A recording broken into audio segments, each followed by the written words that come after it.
Manohar sir.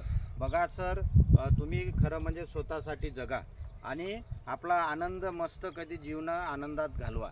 त्याचं कारण काय आहे की आपण गेल्यानंतर 1 घंट्याच्या नंतर ताबडतोब आपल्या घरचे सगळे लोक जेवणाला सुरुवात करतात आणि त्याच्यानंतर काय आहे की जे काही आपली संपत्ती आहे ही संपत्ती 8 दिवसातच संपत्ती वाटण्याचा प्रकार सुरू होऊन जातो आणि 2 महिन्यानंतर सगळं आपल्याविषयीचं त्यांच्या डोक्यात जे असते ते सगळं विसरून जातात आणि 1 वर्षानंतर तर तुमची आठवणही कोणी काढणार नाही.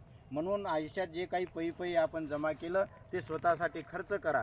या दुनियात कोणाचंच कोणावाचून राहत नाही. तुम्हाला गैरसमज आहे की बाबा मी मेल्यानंतर का माझ्या अपत्याचं कसं होईल, लोकांचं कसं होईल, माझी खूप आठवण काढतील. तसं कोणीही काढत नाही. मेले ते गेले. म्हणून आपल्या स्वतःसाठी जगा आणि आनंदात आपलं जीवनमान आनंदात ठेवा. स्वतःसाठी खर्च करा. व्हिडिओ आवडल्यास लाईक करा, शेअर करा, सबस्क्राईब करा. धन्यवाद.